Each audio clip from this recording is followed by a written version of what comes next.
Hello everyone, Adobe ফটোশপের সপ্তম ক্লাসে সবাইকে স্বাগতম। আজকের ক্লাসে আমরা শিখব selection tools. So first of all আমরা একটা ইমেজ ওপেন করব। সো চলে যাব ফাইল থেকে ওপেন। এরপর যে ইমেজটা ওপেন করতে চাচ্ছি সেটাকে সিলেক্ট করে জাস্ট ওপেনে ক্লিক করব, তাহলেই আমাদের ইমেজটা ওপেন হয়ে যাবে, তাই না? প্রিভিয়াস ক্লাসে আমরা শিখেছিলাম রেক্টেঙ্গুলার মার্কিও টুল এবং ইলিপ্টিক্যাল মার্কিও টুল। এইগুলো দ্বারাও কিন্তু আমরা এভাবে সিলেকশন করে কেটে নিতে পারি। বাট হয় কি, দেখুন আমরা কিন্তু যদি চাই যে এই ইমেজের মেইন যে অংশটা আছে এটা নিব, এই ব্যাকগ্রাউন্ডটা না, কিন্তু এখানে কিন্তু ব্যাকগ্রাউন্ডটা থেকে যাচ্ছে। সুতরাং কি করতে হবে, আমাদের অন্য টুল শিখতে হবে। আজকে আমরা শিখবো এমন টুল যেগুলোর মাধ্যমে আমরা আমাদের প্রয়োজন মতো যে কোনো অংশ যেখান থেকে চাই কেটে নিতে পারি। সো আজকে আমরা শিখবো lasso tool, polygonal lasso tool, magic lasso tool এবং object selection tool, quick selection tool এবং ম্যাজিক ওয়ান টুল। এই 6টা টুল আজকে আমরা শিখব। সো ফার্স্ট অফ অল আমরা শুরু করব ল্যাসো টুল দ্বারা। এবার ল্যাসো টুল কিভাবে কাজ করে?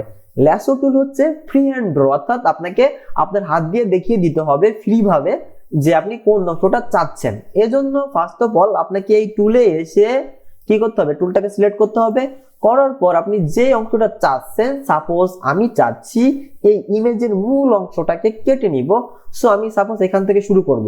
তো আমি ক্লিক করলাম, মাউস একটা ক্লিক করে চেপে ধরে রাখবো। হ্যাঁ, মাউসটা কিন্তু ছাড়া যাবে না, চেপে ধরে রেখে এইভাবে নিজের মতো করে ফ্রি হ্যান্ড ড্রয়িং করব যেখান দিয়ে নিতে চাচ্ছি। আমি একটু দ্রুত করতেছি, তো সো আমার ভালো হবে না, আপনারা আস্তে আস্তে করে ভালো মতো করে বুঝে নেবেন।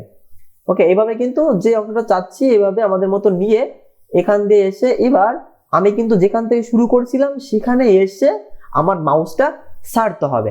এবার যদি আমি মাউসটা ছেড়ে দেই তাহলে কিন্তু আমাদের এই সিলেকশন এরিয়াটা তৈরি হয়ে যাবে।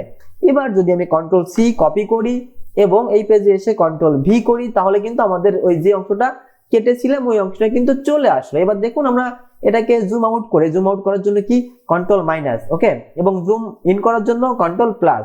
এভাবে কিন্তু জুম করতে পারি, অথবা আমরা কিন্তু ওয়ালটার চেপে রেখে মাউসের যে ঘোরানোর বাটনটা রয়েছে সেটা যদি পিছন দিকে ঘুরাই তাহলে জুম আউট হবে, এবং যদি সামনের দিকে ঘুরাই তাহলে কিন্তু জুম ইন হবে। ওকে, সো আমি এই অংশটা চাচ্ছি ছোট করতে, আমি এভাবে ছোট করে দিলাম। সবাইকে আবার বলবো প্রত্যেকটা ক্লাস পার্ট টু পার্ট দেখবেন, তাহলে কিন্তু সুন্দর মতো বুঝতে পারবেন, না হলে কিন্তু বুঝতে পারবেন না। এবার আমরা তো প্রিভিয়াস ক্লাসগুলোতে শিখেছিলাম যে এটাকে শিফট ধরে টানলে প্রপোর্শন ওয়াইজ বড় ছোট হয়, শিফট অল্টার ধরে চাপলে এটা হয়। এটা সিলেকশন এরিয়া তৈরি করার সময় যেমন দেখুন এখানে কিন্তু শিফট ধরে টানলে এক সাইড অনুযায়ী সমান প্রপোর্শন ওয়াইজ বড় হচ্ছে, বাট যখনই আমি অল্টার শিফট ধরে টানতেছি তখন কিন্তু দুই পাশ থেকেই সমানভাবে বড় ছোট হচ্ছে। এই অপশনটা কিন্তু প্রত্যেক ক্ষেত্রে যখন আপনি একটা অবজেক্ট বা কোনো একটা শেপ বা কোনো একটা সিলেকশন এরিয়া যাই তৈরি করবেন না কেন, সেটা বড় ছোট করার জন্য বা সমান প্রপোর্শন ওয়াইজ বড় ছোট করার জন্য বা প্লেস করার জন্য আপনি কিন্তু শিফট অল্টারে ব্যবহার করবেন। সব জায়গায় কিন্তু সেম ইট টেক্স, আপনি শেপ ইমেজ যাই হোক না কেন সব ক্ষেত্রেই কিন্তু এই ব্যাপারটা থাকে, আর এই সেম ব্যাপারটাই সব জায়গায় ইউজ আপনাকে করতে হবে। ওকে, সো আমরা কিন্তু এইভাবে নিয়ে আসতে পারবো। তাহলে কি আমি কিন্তু বুঝলাম যে ল্যাসো টুল কিভাবে কাজ করে। এবার আমরা দেখব পলিগনাল ল্যাসো টুল এটা কিভাবে কাজ করে। সো আমি এটাকে কন্ট্রোল ডি দিয়ে ডিসিলেক্ট করে দিলাম। এবার পলিগনাল ল্যাসো টুল কিভাবে কাজ করবে, এটাকে আপনাকে আগেরবার যেমন চেপে ধরে ফ্রি হ্যান্ড ড্র করেছিলাম এভাবে না, এটাকে আপনাকে ক্লিক করে করে ফার্স্ট অফ অল একটা ক্লিক করলাম, এখান থেকে শুরু করেছি, সো আবার একটা ক্লিক, আবার একটা ক্লিক। হ্যাঁ, এইভাবে আপনাকে কিন্তু ক্লিক করে যে অংশটা চাচ্ছেন সেই অংশটা এইভাবে নিতে হবে। আমি জাস্ট দ্রুত করার সুবিধার্থে ভালো মতো করছি না। ওকে, সো আপনারা আপনাদের মতো ভালো মতো আস্তে আস্তে করে জুম করে করে বা দেখে দেখে কাটতে পারেন। ওকে, সো আপনি এখানে আসলেন, এসে আবার এখান দিয়ে আমি বাইরে দিয়ে যাচ্ছি, মানে এর বাইরে তো আর কিছু নেই, তাই না? সো ও কিন্তু নিচে জাস্ট ওই অংশটা নিবে, এইখানে যে অতিরিক্ত অংশ নিয়েছিলাম এটা কিন্তু ও নিবে না, কারণ এই ইমেজটার বাইরে তো কালো, এখানে ইমেজের কোনো অংশ নেই। সো আপনি চাইলে এইখান থেকে এসে বাদ দিয়ে ওইভাবে নিতে পারবেন। এবার যদি আমরা অটোমেটিক্যালি যেখান থেকে শুরু করেছিলাম সেখানে শেষ করলাম, এরপর আমাদের সিলেকশন এরিয়াটা কিন্তু এরকম শো হবে।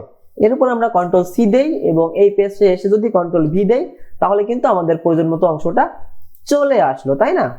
প্রশ্ন থাকতে পারে যে আমি এখানে তো চাচ্ছি যে সুন্দর মতো স্মুথ মতো নিতে, আপনি এইভাবে আস্তে আস্তে করলে কিন্তু নিতে পারবেন, বাট আমি তো আস্তে আস্তে করি নাই। সো আমরা কিন্তু এবার শিখে গেলাম যে কিভাবে আমরা এই টুল দ্বারা ইউজ করতে পারি এবং একটা ছবিকে কেটে অন্য জায়গায় নিতে পারি। এবার আমরা দেখব ম্যাজিক ল্যাসো টুল। এইগুলোর প্রত্যেকটা শর্টকাটই এল, আপনি যে কোনো টুলবারে থাকেন না কেন এই এল চাপলে কিন্তু আপনি এখানে চলে আসবেন। এরপরে আপনার পছন্দ মতো একটাকে সিলেক্ট করে কাজ করতে পারেন। Okay, so magic lasso tool click করলাম, আমরা এটাকে ডিসিলেক্ট করে দিই, কন্ট্রোল ডি। এবার ধরুন এখান থেকে সিলেক্ট করব, তো এটা কিভাবে কাজ করে, এটা কিন্তু অটোমেটিক্যালি ওর সোর্স পয়েন্টগুলো একাকেই খুঁজে নেয়, একাকেই কিন্তু ইউজ হয়। জাস্ট আপনাকে মাউসটা ড্রাগ করিয়ে করে দেখাতে হবে যে আমি এখান দিয়ে চাচ্ছি। ফার্স্ট অফ অল একটা ক্লিক করবেন, ক্লিক করলে আর চেপে রাখতে হবে না ল্যাসো টুলের মতো, জাস্ট আপনি নর্মালি এইভাবে করে করে যেখান দিয়ে চাচ্ছেন সেটার উপর দিয়ে এইভাবে নিয়ে যাবেন। সাপোজ আমি এখান দিয়ে চাচ্ছি, এইভাবে নিব, কিন্তু অটোমেটিক্যালি ওর সিলেকশন এরিয়া ও খুঁজে নিবে। ওকে, এইভাবে করলাম, করে এসে আমি এখান দিয়ে আসলাম, আমি চাচ্ছি এখান দিয়ে যাওয়ার জন্য। এবার আমি এখান দিয়ে এসে কি করব, যেখানে এসেছিলাম সেইখানে এসে জাস্ট আবার একটা ক্লিক, মানে শুরু হওয়ার সময় একটা ক্লিক আর শেষ হওয়ার সময় একটা ক্লিক। আর আপনাকে অন্য সময় চেপেও রাখতে হবে না এবং ক্লিক করে করেও কিন্তু এগোতে হবে না। এরপর আপনি আপনার মতো কন্ট্রোল সি দিলেন, ওই পেশে কন্ট্রোল ভি দিয়ে পেস্ট করতে পারেন। দেখাচ্ছি, কন্ট্রোল ভি দিলাম, এই পাশে কিন্তু আমাদের এটাও চলে আসলো। ওকে, এবার আপনি আপনার মতো বড় ছোট করে নিতে পারেন, আপনার স্থান মতো বসাতে পারেন। এবার দেখুন কন্ট্রোল ডি দিলাম, ডিসিলেক্ট করে দিলাম। এবার আমরা শিখবো, এখানে রয়েছে অবজেক্ট সিলেকশন টুল। অবজেক্ট সিলেকশন টুল এটা কিভাবে কাজ করে দেখুন, এইখানে কিন্তু যে ইমেজটা রয়েছে এটার মেইন অবজেক্ট হচ্ছে এই ছেলেটা, ব্যাকগ্রাউন্ডটা কিন্তু মেইন অবজেক্টটা না। সো আমি যদি এখান থেকে সিলেকশন করে এইখানে দেখাই দেই, জাস্ট নর্মালি যে আমরা সিলেকশন করে দেখানোর পরে মাউস যদি আমি ছেড়ে দেই, ও অটোমেটিক্যালি লোড নিবে। দেখেন লোড নিচ্ছে, লোড নেওয়ার পর ও অটোমেটিক্যালি ওর যে মেইন অবজেক্টটা আছে ও কিন্তু এই যে খুঁজে নিল। জাস্ট আপনাকে কি কন্ট্রোল ডি দিয়ে আবার বোঝাচ্ছি, এখান থেকে সিলেকশন করে দেখাতে হবে যে আমার এই এরিয়ার ভিতরে কিন্তু আমাদের মূল অবজেক্টটা রয়েছে, করে জাস্ট ড্র্যাগ করে ছেড়ে দিলেন। আপনাকে সেপেও রাখতে হবে না, কিছু করতে হবে না, ও অটোমেটিক্যালি লোড নিয়ে ওর মেইন অবজেক্টটা ওখান থেকে খুঁজে নিবে। ওকে, এই টুলটা কিন্তু সুন্দর, দেখুন ও কিন্তু কত সুন্দরভাবেই নিয়ে নিল, এত সময়ও কিন্তু আমাদের লাগলো না। এরপর আপনি কন্ট্রোল সি করে কন্ট্রোল ভি করে অন্য জায়গায় নিতে পারেন। ওকে, সো এইভাবে কিন্তু আমরা শিখে গেলাম। এভাবে ছোট করতেছি না তো, বড়ই রয়েছে তাই এরকম দেখা যাচ্ছে, আপনি প্রয়োজন মতো ছোট বড় করতে পারবেন। তো আমি টিকমার্ক করে ওকে করে দিলাম।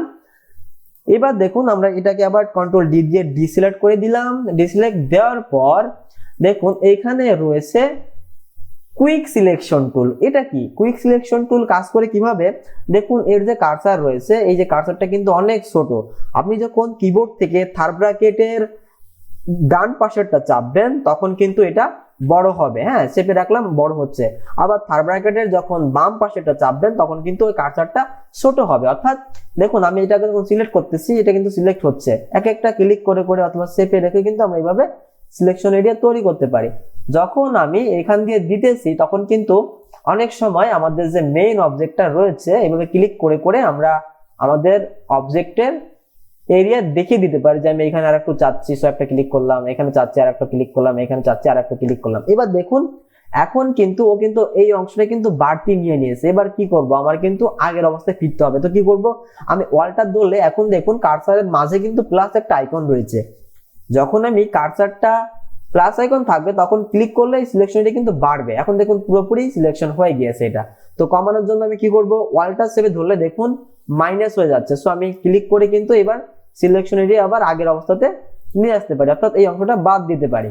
ওকে, সো কি ওয়ালটা চেপে ধরলে আমাদের এইভাবে এক এক করে চাপতে হবে, এক এক করে ক্লিক করতে হবে যে আমি এই অংশটা চাচ্ছি না বাড়তি, আমি চাচ্ছি এই বরাবর থাকুক। সো আমি মাইনাস এইভাবে আসার পর ক্লিক করলে কিন্তু ওইটা মাইনাস হয়ে যাচ্ছে। ওকে, কিন্তু দেখুন এইখানে কিন্তু আমার প্রয়োজন মতো একটু বড় ছোট করার জন্য কার্সারটা ছোট বড় দরকার হয়। সো আমি একটু কার্সারটা ছোট করে নিলাম যাতে করে আর একটু সুন্দর হয়। সো আমি আবার ওয়ালটা ধরলাম, মাইনাস আসলো। এবার আমি আবার ক্লিক করলাম, ক্লিক করতে করতে কিন্তু এইভাবে আমার প্রয়োজন মতো এরিয়া সেট করে দিতে পারি। সাপোজ এই যে একটু বাড়তি রয়েছে আমি এটা চাপ দিলাম, মাইনাস হয়ে গেল। সো আমি আবার যদি কন্ট্রোল সি করি, এই পেজে এসে কন্ট্রোল ভি করি, তাও কিন্তু আমার ওই অংশটা চলে আসবে। ওকে, তাহলে কি বুঝতে পারলাম নাকি? আমি কন্ট্রোল ডি দিয়ে ডিসিলেক্ট করলাম। অনেক সময় দেখুন আমরা যখন এইটা দিয়ে সিলেকশন করেছিলাম, সাপোজ আমরা এই পলিগনের ল্যাসোতে আসলাম, এটা দিয়ে যখন আমরা সিলেকশন করেছিলাম, ধরুন এটা এখান দিয়ে দিচ্ছি, এখান দিয়ে গেল, এখন আমার ধরুন এই পাশের এই অংশটা একটু বেশি রয়েছে, হ্যাঁ, সাপোজ এই পাশের অংশটা যদি বেশি রয়েছে, এটা আমি কিভাবে কাটবো? এটা কাটার জন্য কিন্তু আমি এই পাশে এই কুইক সিলেকশনে এসে অলটা চেপে ধরেও কিন্তু কাটতে পারি। বোঝা গেল যে এটা টুল কিন্তু আমরা একটা সিলেকশন টুলের সাথেও ইউজ করতে পারি এইভাবে মাইনাস প্লাস করার জন্য।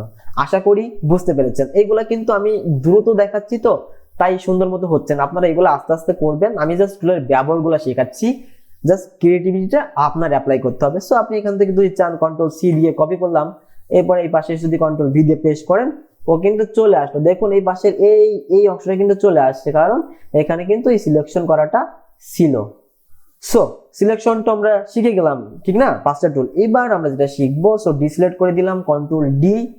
এবার আমরা শিখবো ম্যাজিক ওয়ান টুল। ম্যাজিক ওয়ান টুল হচ্ছে এটা সিলেকশনের সাথে সাথে সেম কালারটা খুঁজে নিবে, হ্যাঁ। সো এটার জন্য আমরা একটা ইমেজ নিয়ে রেখেছি, সেটাকে ওপেন করব। সো চলে গেলাম ফাইলে, ফাইল থেকে ওপেনে এসে আমাদের ইমেজটাকে আমরা কি করব, সিলেক্ট করে দিলাম, এরপর ওপেন দিলাম, ওই ইমেজটা ওপেন হয়ে গেল। এবার দেখুন এই টুলটা কিভাবে কাজ করে, ম্যাজিক ওয়ান টুলটা। দেখুন এই ছবিটাতে কিন্তু ব্যাকগ্রাউন্ডে একটা কালার রয়েছে। আমি যদি এই টুল দ্বারা ব্যাকগ্রাউন্ডে ক্লিক করি তখন কিন্তু এক ক্লিকেই এই কালারটা যত জায়গায় রয়েছে ততটুকু কিন্তু এখান থেকে একাই সিলেক্ট করে নিল, আমার কিন্তু বারে বারে দিয়ে সিলেক্ট করতে হলো না। সো অনেক সময় দেখা যায় আমাদের ব্যাকগ্রাউন্ডে সাদা থাকে বা নীল থাকে বা লাল থাকে, যাই হোক আমরা ওটার ব্যাকগ্রাউন্ড পরিবর্তন করতে চাই। সো সেক্ষেত্রে কিন্তু আপনি এই ম্যাজিক কন্ট্রোলটা ইউজ করতে পারেন, যাতে করে এক ক্লিকেই ব্যাকগ্রাউন্ড কি রিমুভ হয়ে যায় বা ব্যাকগ্রাউন্ডটা আমরা পরিবর্তন করতে পারি। এবার দেখুন আমি যখন এটা সিলেক্ট করেছি এটা দ্বারা, তখন কিন্তু আমার এই ব্যাকগ্রাউন্ডটা সিলেক্ট হয়েছে, আমার কিন্তু এই ম্যানটা সিলেক্ট হয়নি। যেটা আমি যদি জুম করে দেখাই তাহলে বুঝবেন যে এই অংশটা কিন্তু সিলেকশন এরিয়া কিন্তু এখান দিয়ে আছে, বাট এই ম্যানের এইখান দিয়ে কিন্তু নাই, অর্থাৎ এই মানুষটা বাদে বাকি অংশটা সিলেক্ট আছে। এবার আমি এই সিলেকশন এরিয়া রিভার্স কিভাবে করব? রিভার্স বলতে কি বুঝি? রিভার্স বলতে বোঝায় যে আপনি এখন যে সিলেকশনটায় আছেন এটা বাদ দিয়ে বাকি যে অংশটা সিলেকশন ভাবে নেই সেই অংশটাকে সিলেক্ট করবে। দেখুন এবার যদি আমি কিবোর্ড থেকে কন্ট্রোল শিফট আই চাপি তাহলে কি হচ্ছে, এইখানে সিলেকশন এরিয়া কিন্তু এবার এই মানুষের উপর চলে আসতেছে। সো আমি এইভাবে কিন্তু কন্ট্রোল শিফট আই দিয়ে কিন্তু রিভার্স করে নিতে পারি। এবার যদি চাই যে না মানুষটাকে করবো না, ব্যাকগ্রাউন্ডটা করবো, সো কন্ট্রোল শিফট আই দিলাম, দেখুন এবার আবার ব্যাকগ্রাউন্ডের এখান দিয়ে চলে গেল মানুষটা বাদে, আবার কন্ট্রোল শিফট আই দিলাম, এবার কি জাস্ট ব্যাকগ্রাউন্ডটা বাদে আমাদের মেইন যে অবজেক্টটা আছে সেটা কিন্তু সিলেক্ট হয়ে গেল। এবার যদি আমি কন্ট্রোল সি দেই এবং আমরা যদি এই পেজে এনে কন্ট্রোল ভি দেই তাহলে দেখুন কি হচ্ছে, একটু জুম করে দেখতে পারবো যে শুধুমাত্র কিন্তু এই মানুষটাই কিন্তু এসেছে। ওকে, এর ব্যাকগ্রাউন্ডে কিন্তু কিছু নেই। কি সুন্দর না? অবশ্যই সুন্দর। তাহলে কি আজকে আমরা শিখে গেলাম আমাদের এই 3টা সহ এই নিচের আরো 3টা টুলস, অর্থাৎ 6টা টুলস কিন্তু আজকে আমরা শিখে গেলাম। এই টুলগুলো দিয়ে আপনারা কিন্তু ব্যাকগ্রাউন্ড পরিবর্তন করতে পারবেন। কিভাবে পরিবর্তন করতে পারবেন? সাপোজ আমি ধরুন এখানে ফাইল থেকে ওপেন আর একটা ইমেজ ওপেন করলাম, আমি চাচ্ছি ধরুন এইখানে এই একটা ব্যাকগ্রাউন্ড রয়েছে, এটাকে ওপেন করলাম, ওপেন করার পর আমি চাচ্ছি এইখানে একটা ছবি নিয়ে আসবো। সাপোজ আমি এইখানের এই ছবিটাকে নিয়ে আসবো, সো আমি কন্ট্রোল সি দিয়ে কপি করলাম। এবার এই পাশে এই ব্যাকগ্রাউন্ডে নিয়ে আসবো, সো কন্ট্রোল ভি দিলাম। ভি দিয়ে যদি আমি এটাকে বড় করে দেই, এখান দিয়ে ধরে বড় করে দিলাম, হ্যাঁ, বড় করে দিলে কি হচ্ছে, আমাদের কিন্তু এই ব্যাকগ্রাউন্ডে কিন্তু ও চলে আসতেছে, অর্থাৎ আমরা কিন্তু কি এই ব্যাকগ্রাউন্ডটা চেঞ্জ করে নতুন একটা ব্যাকগ্রাউন্ড দিতে পারলাম। সুতরাং আজকের ক্লাসটা এ পর্যন্তই। আপনারা এই 6টা টুলস সুন্দর মতো আপনাদের মতো করে ইউজ করেন, আশা করি ভালো মতো কাজ করতে পারবেন। দেখা হবে পরবর্তী ক্লাসে, ততক্ষণ পর্যন্ত এই 6টা টুলের সুন্দর মতো কাজ করতেই থাকুন আর আমাদের সাথেই থাকবেন। ধন্যবাদ সবাইকে।